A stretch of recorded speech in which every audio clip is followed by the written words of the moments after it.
hole.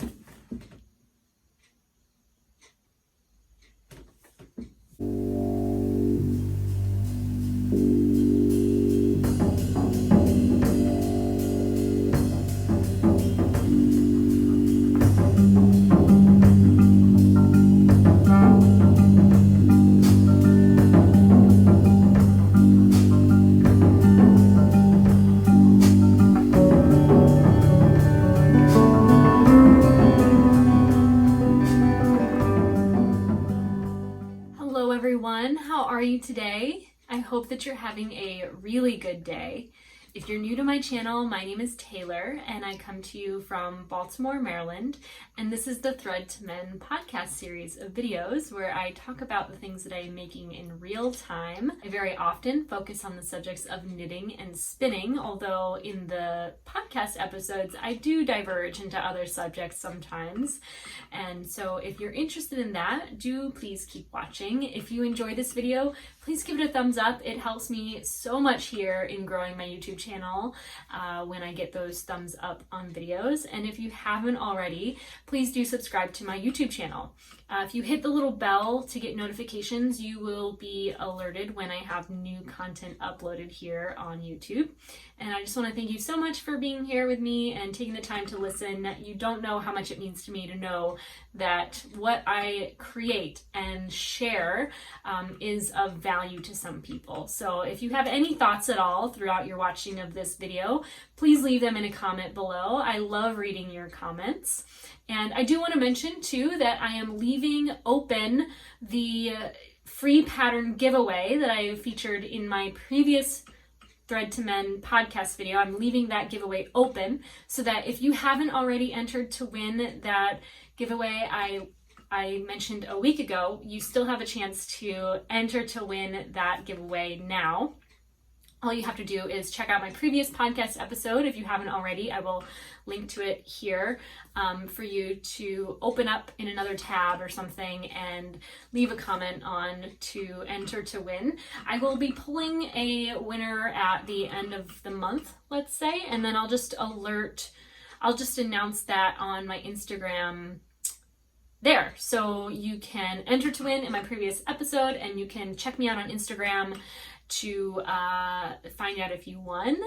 Just leave your Instagram handle in the comment that you leave so that I can direct message you as well as making that announcement on my Instagram. So that's all for announcements. Let's just get into the knitting. I'm wearing right now my newest finished sweater.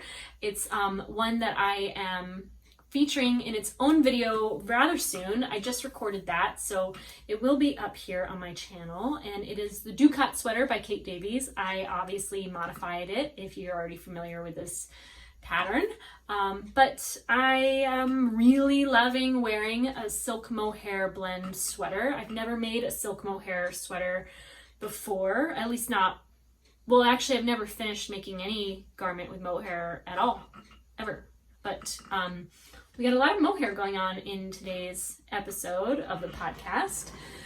Like everyone else, I'm going to stop and take a sip of my tea.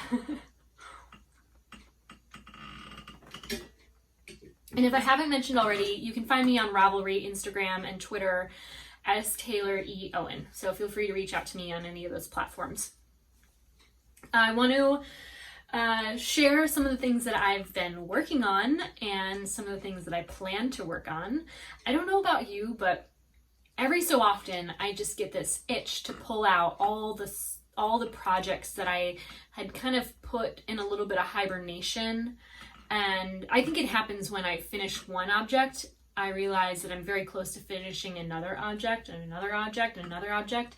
And I have this will all of a sudden to finish. And every time I get that feeling, I think about checking the moon calendar because it almost always coincides with the full moon. If you're not already aware, it's gonna come in like October 1st or so.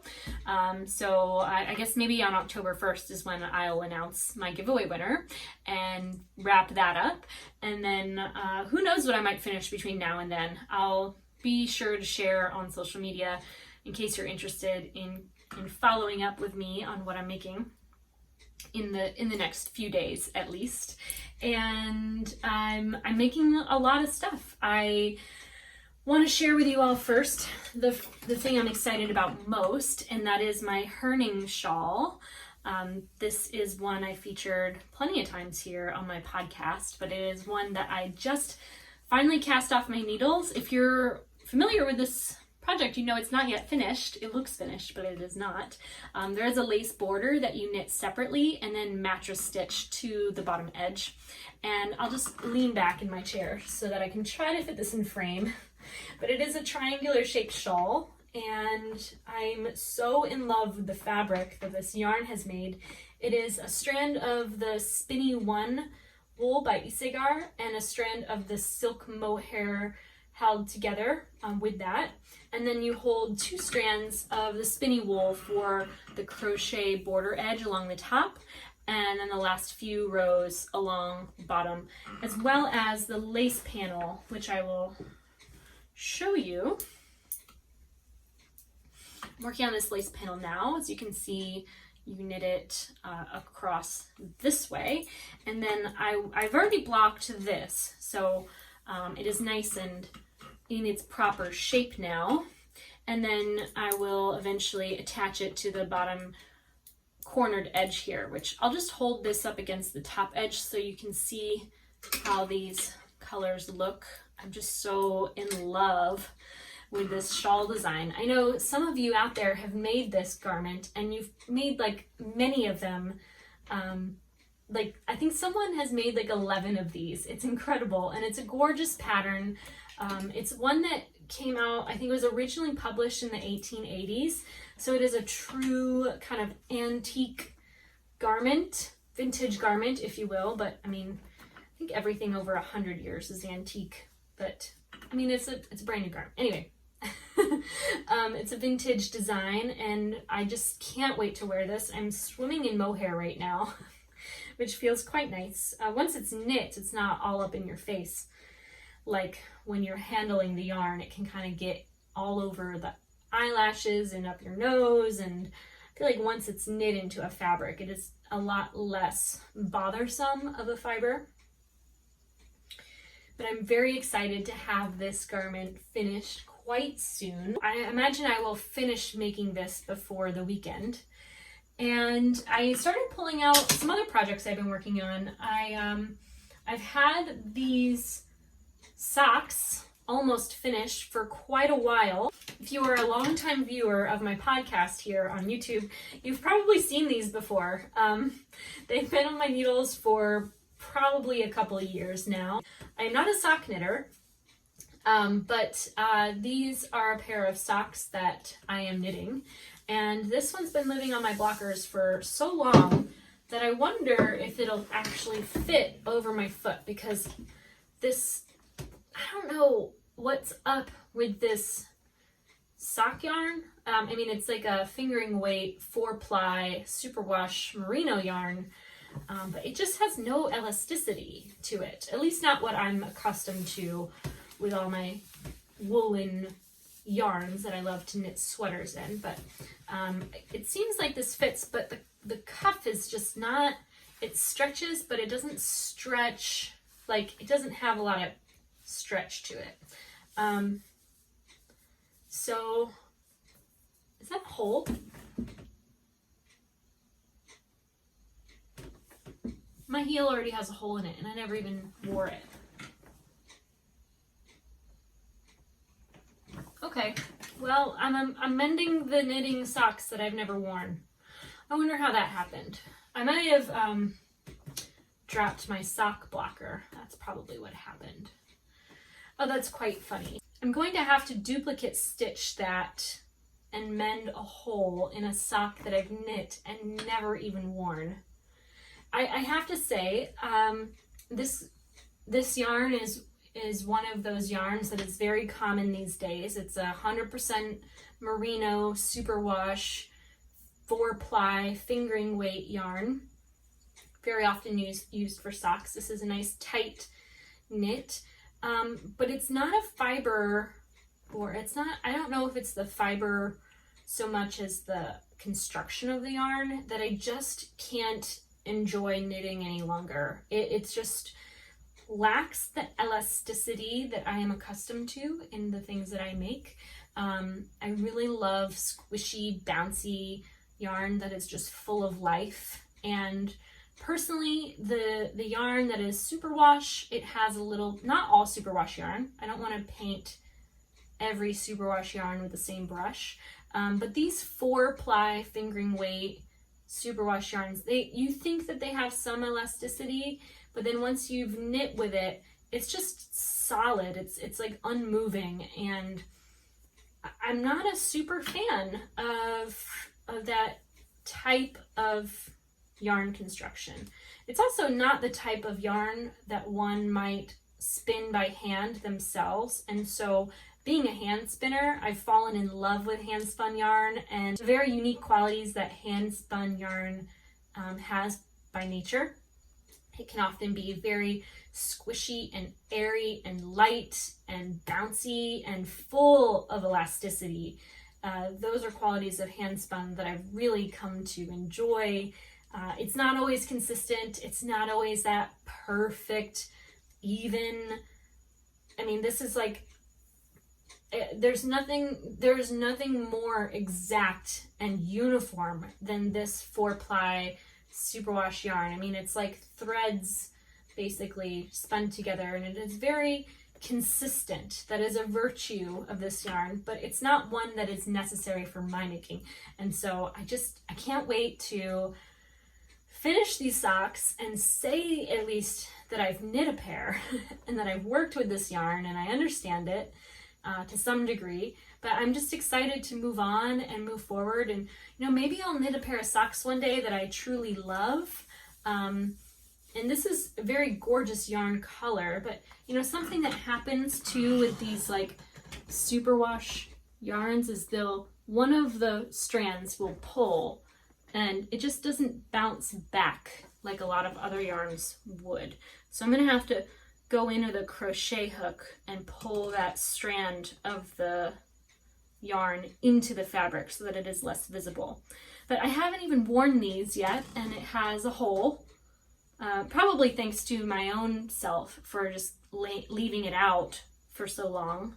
But it also has this tag to the fabric already, which I feel like superwash yarn is not very forgiving in that regard. If you get a snag to your yarn or your fabric, it'll pretty much be there forever. And you might be able to hide it, but it doesn't bounce back the way more woolly yarns would. So this I hope to finish quite soon.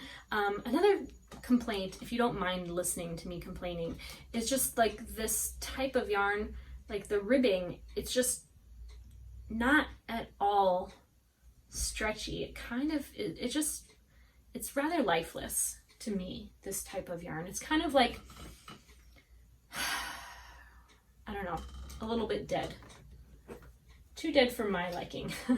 So that's probably the only time you're ever going to hear me say I don't love wool in one way or another, is just when it's been processed to filth. One more project that I have on my needles that I've pulled out of hibernation is the Weekender by Andrea Mowry.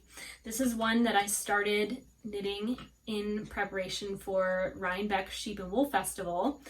My friend Blair invited me out to the area of the Hudson Valley to stay at her Airbnb, and I just thought it was such a generous offer that I wanted to knit her a sweater to wear that weekend in case she wanted to hit up the festival with me and Brian. And so I started making her this Weekender for the weekend with Elsa Wool's sport weight woolen spun yarn. This yarn is so soft and so squishy, and I knew she didn't have a wool sweater, let alone a hand knit one, so I wanted to make one for her. And I don't know if you can tell, but there are many times in the making of this garment where I messed up that slip stitch design and I accidentally knit the stitch I was supposed to slip. And so I really hope that all of those little mistakes that I corrected down the line will come out in the blocking of this garment. But all that is left to do is knit the sleeves, which if you think about it in a drop sleeve, you know, you start the sleeve like 4 inches into it. So the sleeves are going to be shorter work than they might be in any other type of garment construction. So that's literally all that I need to do to finish this. And I hope to wrap this up before too long. I have another project on my needles. It's also an Andrea Mowry design. It is the Daydreamer, but I'm not ready to pick that back up again until I have these other projects completed, because I really just want to clear some needles and get some things finished and out of the way before I go back to that more intricate design. I also have quite a few projects planned to cast on. One of them is another pattern by Andrea Mowry.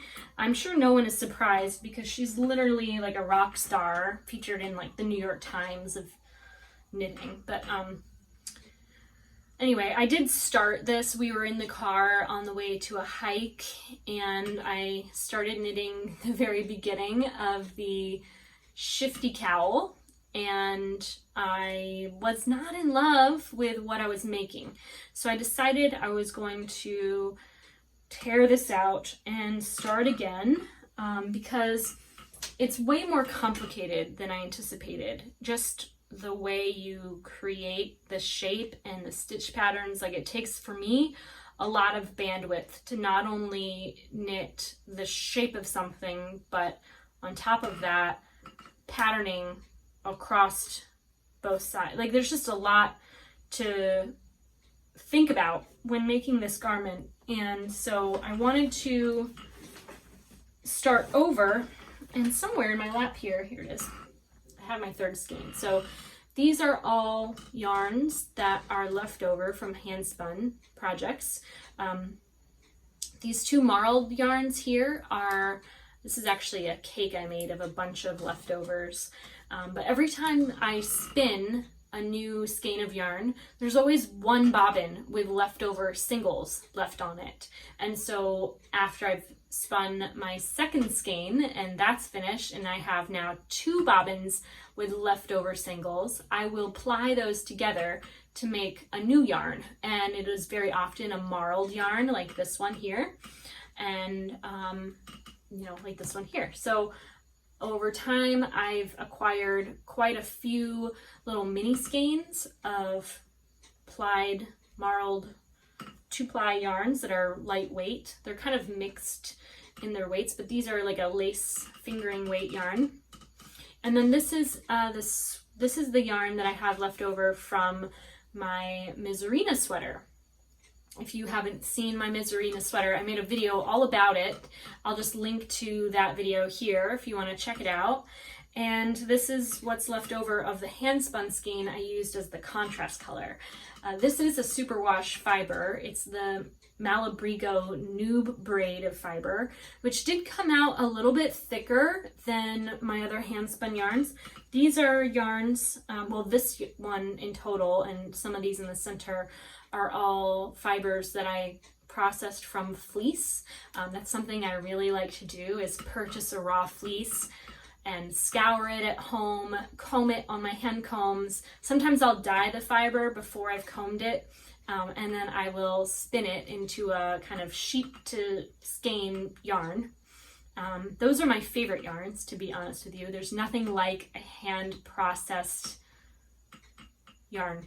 There's nothing like it. It's its own, it's almost its own type of yarn. I mean, it often will still have a little bit of lanolin in it, so that changes the qualities of the yarn slightly, and it is quite unique and special to me. So I want to use all these scraps of my hand spun and make them into that Shifty cowl. But I'm just not the most inspired to knit this right now because, one, I don't really wear cowls. It just happens that that's kind of the perfect project for this. I might consider instead making a second Harlow hat because I do have a Harlow hat that I love, and I could easily use all of these in that instead. But because I haven't made the Shifty cowl and I have the pattern for it, thanks to an online friend who gifted it to me. I feel like I need to make it. And so I don't know. I'm feeling a little stuck with this project because, like I said, it is a little demanding on my mental capacity. So those are the things that I'm focused on making right now, and then my ramble about handspun, which I don't know what to do with. And then set aside over there behind the camera, I have quite a few skeins of yarn that I'm planning to swatch. I want to record a separate video that is something like Sinners, Slayers, and Swatching Saturday, where I tell my true crime stories from growing up in Bradenton, Florida. If you're not from the United States, Bradenton, Florida is on, this is Florida, and Bradenton, Sarasota, Florida is kind of like right here in Central Florida on the Gulf Coast. And that's where I grew up. And I moved from here to Washington, D.C., where I lived for a couple years, and then I moved to Baltimore, where I've been living over almost a decade now, which is kind of exciting if you think about it. Love living in Baltimore.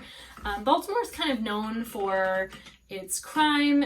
There's this show called The Wire that was hugely popular, still is, and a lot of people think of Baltimore. Because that show is Baltimore.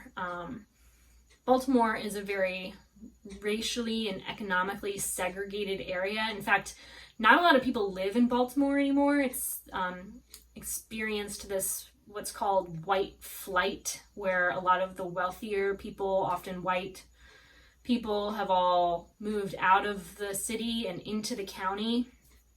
And so, we have higher taxes here in Baltimore City because so few people live here these days, and that doesn't draw a lot of people back in. And so there's just, a lot of issues in the city with government corruption is one of them. You want to talk about criminals, just look up Catherine Pugh, our former mayor. We have had a mayor for over a year. I want to say over a year. I don't quite know the timeline. Who we never elected because our elected mayor is a criminal who is in jail, and I think she's in jail in Alabama right now, but she is, so we have criminals in the streets, we have criminals in office, and there's just a lot of problems here in our city, and it's not because of the people that live here. Even people that are struggling through poverty are really great people. I love living in Baltimore City. And growing up in Florida was something else. It is not a place I ever want to return to. In fact, one of the only things that connects me to that place is maybe some people who happen to watch my channel.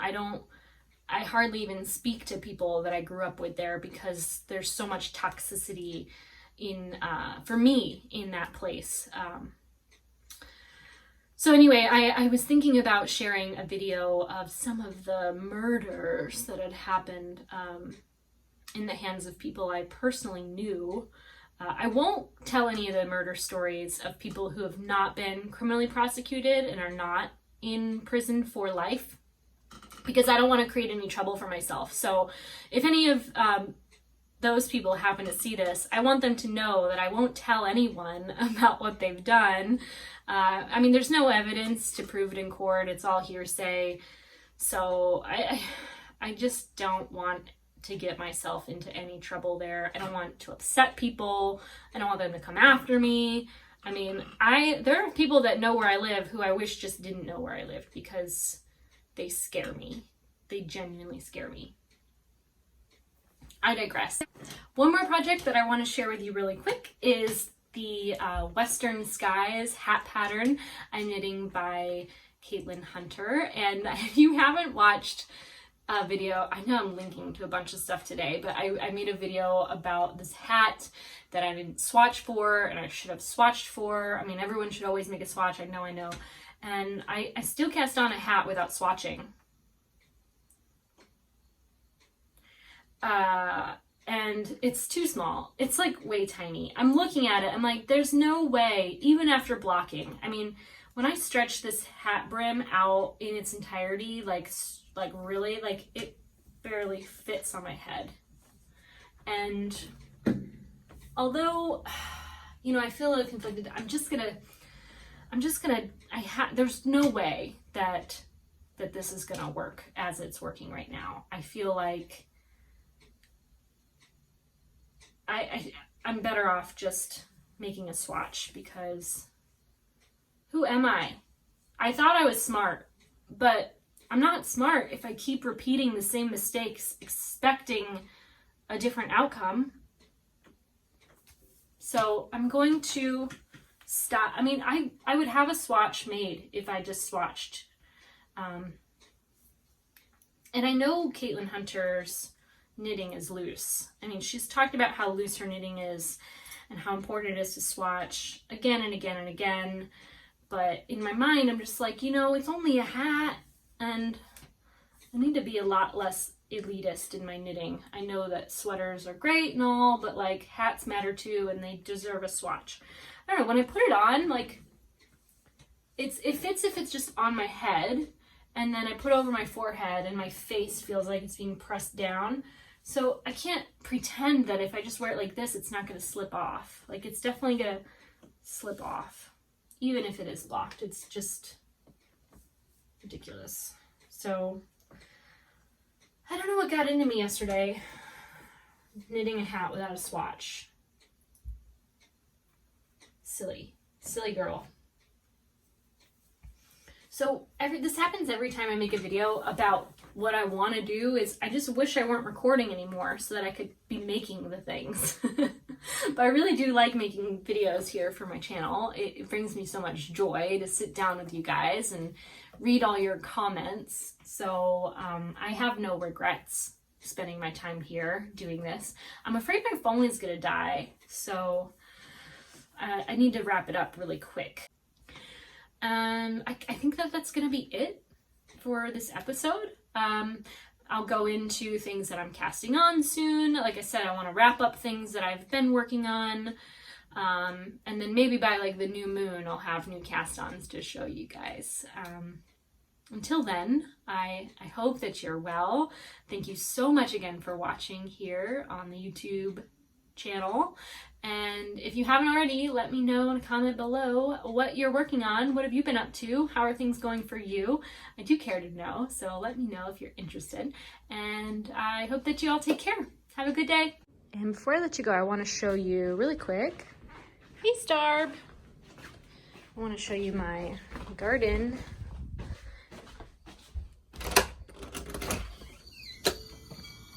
We'll do a quick garden tour. Oh, hi, Orange Tabby. These are my friends. Have you met my friends? This is Orange Tabby.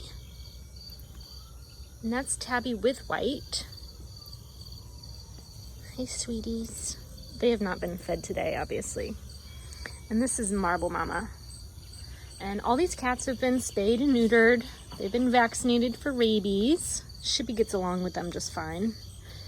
But they're waiting for their daily meal, their morning meal. And we'll just do a really quick garden tour. It's kind of wet, so I'm probably not even going to step out, but I have here some collard greens. They've been getting destroyed by whitefly.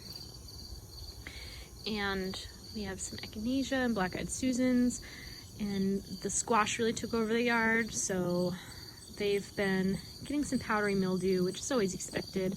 But you can see those nasturtium there. I'll zoom in on the nasturtium. Those were from the spring. They were just hiding in the shade for a long time, and they're bouncing back.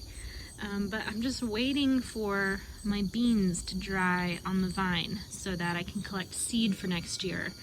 And then I'll tear what's left on those down. I just planted some sugar snap peas, and you can't see it from where I'm standing, but there's some collard green seedlings on the left, far right side of the yard.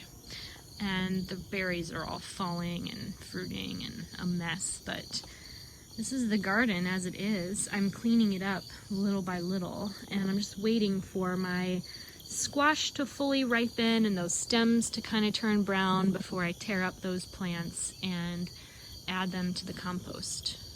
You can see my tomato cages need to go into storage, but yeah, that's our garden today and my kitty friends. Thanks for watching.